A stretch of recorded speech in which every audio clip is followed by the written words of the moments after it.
Hi guys, and welcome back to my channel, Sonic Love. So as you know, I am building my own handheld. It is the SL-P4. So I've built a shell. I'm using a screen, IPS screen 7-inch. I'm also using it as a mount. It actually has a Raspberry Pi mount on the back. I've set it up now, and now I've just been testing the internals just to make sure that I can get it working. I have got a smaller battery bank on its way getting delivered, which has two power outlets, which one will be powering the Raspberry Pi and the other powering the LCD screen. So in order to test it and make sure that it works, I thought I'd show you where I'm at with the build. Obviously, I will be putting in Bluetooth adapter, so I can then hook up a iPegger. But I will be not using the iPegger buttons or triggers. I have my own. I've got PS4 LED. I've also got a switch, two switch analog sticks, one blue and one white, obviously to go with the color and the reference of what it's going to be. Let me quickly grab the iPad just so you can get a quick glimpse of what the actual design will be. So obviously I'm going for a blue and white finish. Obviously the placement of the trigger buttons are now changed. They're going to be a lot lower and further down the back and more to the side, just so it is more comfortable in the hand, as this thing is a beast. So 7-inch screen, so it had to be a lot bigger. I've not put in, I was restricted by rain today unfortunately, but I still need to put in the start and select, the trigger buttons. I also need to put in the D-pad and also some space for a headphone jack, and also a few other things as well, like the speakers. So just let me quickly show you roughly where I'm at so far before we hook it up and test it out. So here we have the actual shell itself. This is a prototype, guys, so it literally, I'm going to be doing this out of a 3D print, but I have to make it first out of wood, and then I'll know dimensions, and then I can 3D model it accordingly to the prototype build that I've done. It's all been hooked up, it's all set up, ready to rock and roll. So if I flip it over, you'll see that that's what it'll look like. I will have things in the side here, guys. Obviously I'm using MDF and it's not the best, especially for a handheld, but as I say, this is just a shell. I've sanded these down here so it fits in the palm of my hand, so it's like really comfortable, and the sticks are in accordance with my grip. Same on this side, and then obviously I've got the buttons here. I may put them a little bit further up and more to the left, but for now that's fine. I'm happy with that. I like them quite close together, and yeah, I think that'll be really cool. I think they may be a little bit bigger on here, but the button placement itself is nice, and also the analog placement is really nice also. The triggers are going on the side here, so a little bit to the left of the analog stick, so I can literally just tap here, and then on the back, because if I just let go of my finger now, the finger placement itself is lower down, so they're going to be roughly halfway down the unit, and I'm going to have the trigger. They will be analog, and then I can use it just like here. So the top left and right triggers will be here, so nice and comfortable, so there's no movement or cramp with the fingers. It's just going to be really nice. And then also the trigger buttons are going to be halfway down with the analog, so it will also run smoothly. So that is what it looks like so far, but hey ho, it doesn't look like the finished article just yet. I will have to solder the speakers with extra wire because I want them front facing, so I kind of want them here, situated here, so they're in your face with a nice stereo sound. Let's plug it in and let's see where we're at and how well, or even if this does work. I did test it, but I didn't do anything because I didn't have a pad or anything. I just wanted to see if the power actually went through. The power will go into the Raspberry Pi, and then I'll be charging the LCD screen with the power bank, the switch power bank. So this goes in here. as you can see, we've got the green light, which is always good. And then we'll put in, I have got a switch for on and off on here as well, guys. But obviously I'll have to cut the wire, splice it, put it together and include with a bit of soldering the actual switch itself. But as you can see, it starts up very nicely. What I'm going to do is I'm just going to plug in the controller. So let's move it, just make it nice for the screen. Okay, so I did a 400 gig image on Batocera. So let's kick things off with a bit of Naomi.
いには絶対に勝つ。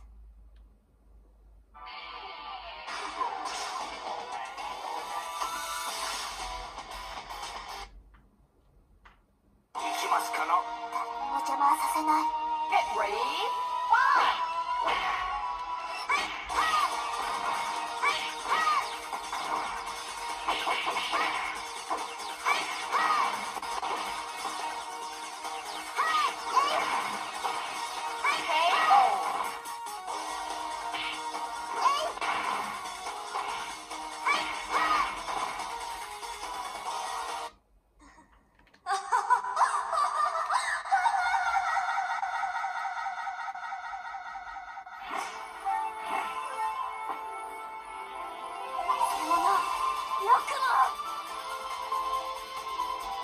Get ready, fly!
Father!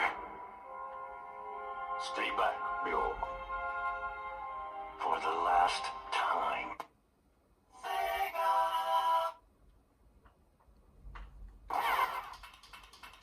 Get ready.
Okay guys, I'm going to leave it there for now. So this is my build so far. I'm really made up that it's actually working and it's all running really nice.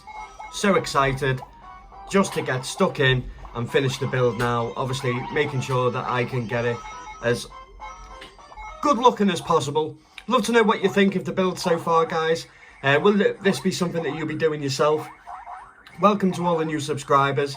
And as always, guys, please give this a massive like, share, and take care.